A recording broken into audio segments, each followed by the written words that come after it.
Hello बच्चों, स्वागत है आपका अपनी classes exam study with you में। तो बच्चों, जैसा कि आप सभी जानते हैं कि आपकी जो हाफ ईयरली एग्जाम मतलब कि अर्धवार्षिक एग्जाम चल रही है, ठीक है बेटा।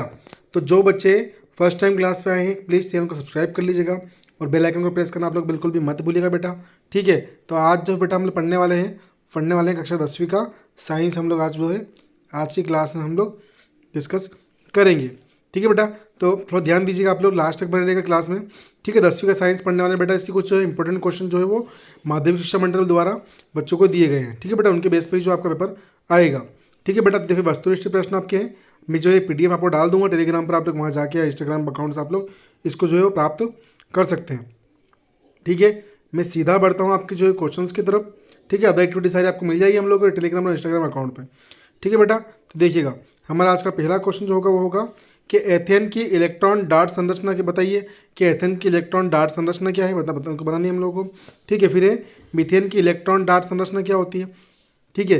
फिर नेक्स्ट क्वेश्चन है क्वेश्चन नंबर 7 हम लोगों का कि निम्नलिखित अवयव के प्रतीक चिन्ह बनाए जो परिपथ आरेख में उपयोग किए जाते हैं। इसे कौन से परिपथ चिन्ह हैं जो कि परिपथ आरेख में प्रयोग किए जाते हैं, ठीक है।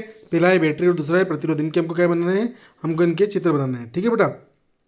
फिर अगला क्वेश्चन देखते हैं। अगला क्वेश्चन क्या है कि किसी चालक का प्रतिरोध किस पर निर्भर करता है, तो कोई दो कारकों के नाम लिखिए, ठीक है। चालक जो है चालक होता है ना, उसके प्रतिरोध किस पर निर्भर करते हैं, उनके दो चालकों के हमको इसमें नाम लिखना है, ठीक है बेटा। क्वेश्चन नंबर 8 है तारे टिमटिमाते क्यों हैं, ठीक है। तारे टिमटिमाते हमें दिखाई क्यों देते हैं, ठीक है। फिर इसका अगला क्वेश्चन अथवा वाला कि आकाश नीला क्यों दिखाई देता है हम लोगों को, क्या इस कारण से जो है आकाश नीला हमको दिखाई देता है, ठीक है बेटा।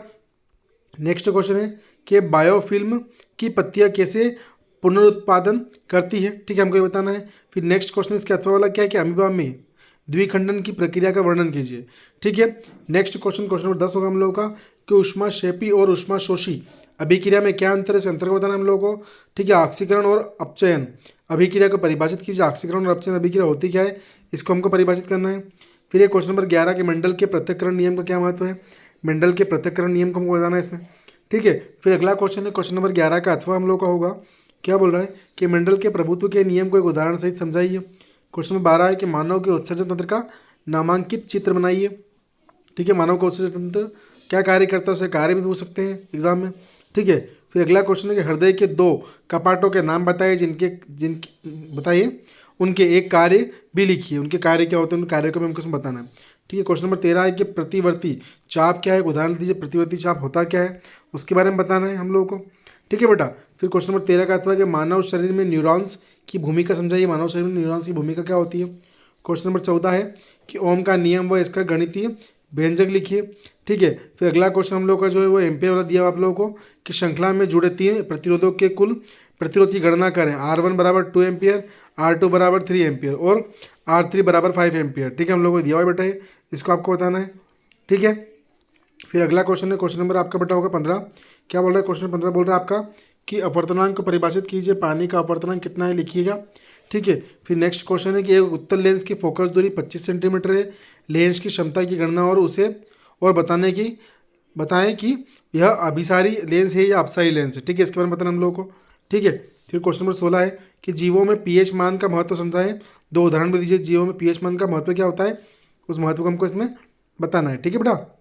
फिर अगला क्वेश्चन है बेकिंग सोडे को गर्म करने पर होने वाली रासायनिक अभिक्रिया किस प्रकार की है, रासायनिक समीकरण लिखिए, ठीक है। क्वेश्चन नंबर 17 है बेटा हम लोग का कि जल प्रदूषण को कैसे नियंत्रित कर सकते हैं, कोई 2 उपाय बताइए, ठीक है। फिर अगला क्वेश्चन हम लोग का होगा कि वायु प्रदूषण के क्या कारण है, कोई 2 कारणों को हमको इसमें लिखना है, ठीक है। फिर नेक्स्ट क्वेश्चन के बढ़ते हैं हम लोग और तो क्वेश्चन नंबर 18 क्या बोल रहे हैं बेटा हम लोग का कि निम्नलिखित धातुओं का उदाहरण दीजिए जो लंबे समय तक वायु और पानी के संपर्क में आने के बाद भी जंग नहीं लगता है। दूसरा है जिसे सबसे अधिक विद्युत चालकता के लिए जाना जाता है। तीसरा है जिसे आसानी से चाकू से काटा जा सकता है, ठीक है। इसे कौन से पदार्थ उसके बारे में हमको इसमें बताना है, ठीक है बेटा। फिर अगला है निम्नलिखित शब्दों को परिभाषित कीजिए। जंग, तन्यता, एनोडाइजिन, ठीक है। इनको हम लोग क्या है भैया, इनको परिभाषित हमको इसमें करना है, ठीक है। फिर नेक्स्ट क्वेश्चन है क्वेश्चन नंबर 19 चुंबकीय क्षेत्र रेखाओं के चारित्रिक गुण लिखिए तथा रेखाचित्र की सहायता समझाइए, ठीक है। फिर क्वेश्चन नंबर है 19 का अथवा कि एक सीधे धारावाही चालक तथा एक वृत्ताकार लूप के चारों ओर चुंबकीय क्षेत्र रेखाओं का पैटर्न बनाएं और समझाएं वे कैसे कैसे कैसे भिन्न होगी। ठीक है, अलग अलग होने के कारण क्या होंगे उसके हमको बताना है। ठीक है बेटा, फिर देखो आपके देखो क्वेश्चन में अगला लिखते हैं। क्वेश्चन नंबर 21 क्या बोल रहा है कि मानव पाचन तंत्र का चित्र बनाइए तथा लार के कार्य भी लिखिए। फिर इसके अथवा वाला क्वेश्चन है कि मानव हृदय का चित्र बनाइए और लिखिए कि हमारा परिसंचरण तंत्र किस प्रकार का जो है कार्य करता है। ठीक है बेटा, अगर बेटा आप लोग क्लास पसंद आ रही हो तो प्लीज़ आप लोग चैनल को सब्सक्राइब कर लीजिएगा और बेल आइकन को प्रेस करना आप लोग बिल्कुल भी मत भूलिएगा। ठीक है बेटा, यहीं पे आपके बेटा जो है वो प्रैक्टिस सेट जो आपका 10th बोर्ड का जो आया है माध्यमिक शिक्षा मंडल का, ठीक है, उसके जो सारे इंपॉर्टेंट क्वेश्चन वो कंप्लीट होते हैं बेटा हम लोगों के। ठीक है, थैंक यू सो मच।